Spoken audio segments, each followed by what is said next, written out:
बिस्मिल्लाहिर्रहमानिर्रहीम। अस्सलाम वालेकुम व्यूअर्स, कैसे हैं आप सब? आई होप के सब खैरियत से होंगे। आज मैं आपके साथ मटन पुलाव बिरयानी बनाने की रेसिपी शेयर करूंगी। हम इसे उसी तरह से तैयार करेंगे जैसे हमने पुलाव तैयार किया था लास्ट वीडियो में, लेकिन ये थोड़ी सी पुलाव की निस्बत स्पाइसी होगी। सबसे पहले हमने यखनी तैयार करनी है। यखनी तैयार करने के लिए जो चीज़ें ली हैं उसमें मटन लिया है 1 किलो, प्याज 1 मीडियम साइज़ का, अदरक 2 इंच का टुकड़ा, लहसुन 8 से 10 जवे, बड़ी इलायची 2 अदद, दालचीनी 1.5 इंच का टुकड़ा, ज़ीरा लिया है मैंने यहाँ पर 1.5 टीस्पून, खुशक धनिया 1 टेबल स्पून, लौंग 5 अदद, काली मिर्च साबित 8 से 10 अदद, अजवाइन 1/3 टीस्पून और नमक हस्बे जायका। मैं यखनी को यहाँ कुकर में तैयार करूँगी, आप चाहें तो देगची में भी इसको बना सकते हैं।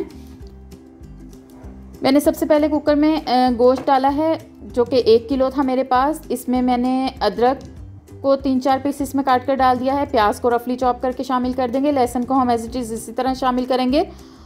और अगर गरम मसाले आप चाहें तो आप पोटली बनाकर भी इसमें शामिल कर सकते हैं, लेकिन मैं इनको इसी तरह से शामिल कर रही हूँ क्योंकि यखनी को बाद में मैं छान लूँगी। ये सारी चीज़ें शामिल करने के बाद मैंने यहाँ पर 1.5 टीस्पून सॉल्ट शामिल किया है। बाकी का नमक हम चावल जब बनाएंगे उसमें मसाले में एडजस्ट कर लेंगे, आप जितना चाहें यहाँ डाल सकते हैं। मैंने सारी चीज़ें शामिल करने के बाद 1.5 लीटर के करीब इसमें पानी डाला है और इसको कुकर को बंद करके मैंने 10 मिनट तक विसल होने के बाद चलाया। उसके बाद यहाँ हमारे पास अब यखनी भी तैयार हो गई है जिसको मैंने छान लिया है और गोश्त भी अलग करके रख लिया है। उसके अलावा 3 कप या 3 पाव के करीब चावल लिए हैं मैंने, ऑयल लिया है 1/2 कप, प्याज 3 मीडियम साइज़ के जिनको मैंने स्लाइसिस में कट किया हुआ है, लहसुन अदरक का पेस्ट 1 टीस्पून दोनों चीज़ें, टमाटर 2 मीडियम साइज़ के जिनको मैंने काट लिया है, सब्ज़ मिर्च 4 से 5 अदद, बिरयानी मसाला लिया है किसी भी ब्रांड का आप ले सकते हैं 2 टेबल स्पून, दही 4 to 5 टेबल स्पून और lemon juice 3 to 4 table spoon लिया है। सबसे पहले एक देगची में ऑयल शामिल करेंगे हम और इसमें जो प्याज हमने स्लाइसिस में कट किए हुए हैं वो शामिल करेंगे और इनको ब्राउन होने तक फ्राई करेंगे।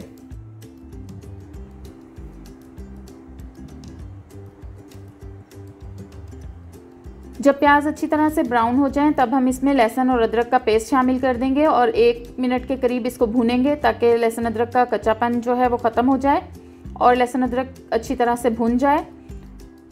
लहसुन और अदरक को अच्छी तरह से भूनने के बाद जो हमने गोश्त यखनी में से अलग करके रखा है वो हम इस मसाले में शामिल कर देंगे, यानी प्याज और लहसुन अदरक जो हमने फ्राई कर लिया है इसमें, और इसको हम इन दोनों चीज़ों के साथ बहुत अच्छे से 3 से 4 मिनट तक भून लेंगे।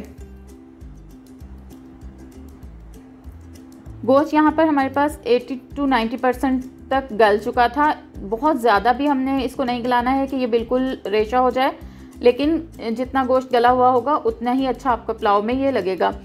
जब गोश्त को हम 4 से 5 मिनट तक लहसुन अदरक में भून चुके तब हमने इसके अंदर टमाटर और सब्ज़ मिर्चें शामिल कर दी हैं जो हमने काट कर रखी हुई थी दोनों चीज़ें। इसको 1-2 मिनट मिक्स करने के बाद हम इसमें जो हमारे पास खुशक मसालों में सिर्फ बिरयानी मसाला और नमक है वो शामिल कर देंगे। गरम मसाला क्योंकि हमने सारा यखनी में शामिल कर दिया था इसलिए अलग से मैंने यहाँ पर कोई भी गरम मसाला शामिल नहीं किया है। मैंने 1.5 टीस्पून नमक जो है वो यखनी में शामिल किया था और 1 टीस्पून के करीब मैंने यहाँ शामिल कर दिया है और बाकी एंड में जब हम पानी डाल देंगे तब हम चेक कर लेंगे, अगर हमें ज़रूरत महसूस होगी तो हम तब इसमें शामिल कर लेंगे। इन दोनों चीज़ों को डालने के बाद हम इस मसाले को बहुत अच्छी तरह से भून लेंगे 8 से 10 मिनट तक, ताकि सारे मसाले हमारे भुन जाएं और टमाटर भी जो है वो अच्छे तरीके से मसाले में मिक्स हो जाएं। जब अच्छी तरह से ये सारा मसाला हमारा भुन जाए तब हमने फ्लेम लो करके इसमें योगर्ट शामिल कर दिया है। अंदाजे से 5 से 6 टेबल स्पून के करीब आप योगर्ट शामिल कर लें और इसको अब हम दोबारा मसाले को अच्छी तरह से भून लेंगे तब तक जब तक कि मसाला जो है वो ऑयल छोड़ दे। ऑयल भी मैंने मसाले में थोड़ा कम ही शामिल किया है क्योंकि यखनी में काफ़ी ज़्यादा जो उसकी अपनी चिकनाई होती है वो शामिल होती है, इस वजह से हम ऑयल बहुत ज़्यादा इसमें शामिल नहीं करेंगे। यहाँ पर हमारा सारा मसाला जो है वो अच्छी तरह से भुन गया है। आप देख सकते हैं कि थोड़ा ऑयल जो है वो मसाले से अलग होना शुरू हो गया है। अब हमने यहाँ पर पानी शामिल करना है। मैं चावल जितने कप मैंने लिए थे उससे डबल पानी शामिल करूँगी। 3 कप मेरे पास चावल थे और यहाँ पर जितनी यखनी मेरे पास तैयार हुई हुई थी वो मैं शामिल कर दूँगी, जो कि तकरीबन 4 कप के करीब है। उसी कप से मैंने नाप के डाली है जिससे चावल नापे थे और बाकी के 2 कप जो है वो मैं सादा पानी शामिल कर दूंगी और इसको मैं बॉयल आने दूंगी। जब पानी में अच्छी तरह से बॉयल आ जाए तब हम इसमें चावल शामिल करेंगे।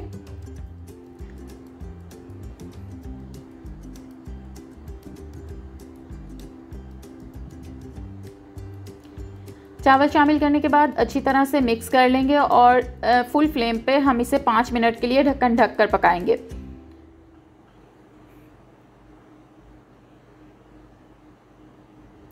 तकरीबन 5 मिनट बाद हम ढक्कन जो है वो खोल देंगे और फ्लेम मीडियम टू हाई कर लेंगे। पहले फुल था फ्लेम हमारे पास, उसके बाद अब हमने मीडियम टू हाई रखना है और इसको हमने पानी को थोड़ा सा खुशक करना है। लेकिन यहाँ पर ढक्कन खोलने के बाद हमने लेमन जूस ऐड किया है इसमें, और इसी के साथ हम इसमें नमक चख लेंगे। अगर हमें नमक की ज़रूरत महसूस हो तो हम वो भी शामिल कर लेंगे। मैंने यहाँ पर तकरीबन 1/3 टीस्पून के करीब नमक और शामिल किया है क्योंकि नमक कम महसूस हुआ था मुझे।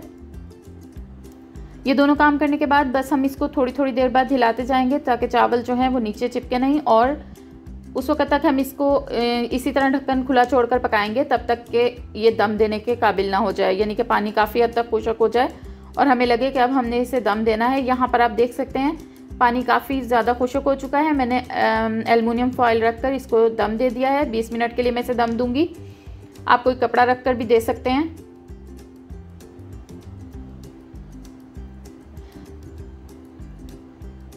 बीस मिनट के बाद हमारा जो मटन पुलाव बिरयानी है वो बनकर बिल्कुल रेडी हो चुकी है। इसको हम अच्छी तरह से मिक्स करेंगे। चावलों को दम खोलने के बाद एक दफ़ा अच्छी तरह से मिक्स कर लें ताकि इनके अंदर भाप जो है वो ख़त्म हो जाए। और बहुत ज़बरदस्त सी हमारी पुलाव बिरयानी बनकर रेडी हो गई है। अब हम इसे डिश आउट कर लेंगे और सर्व करेंगे।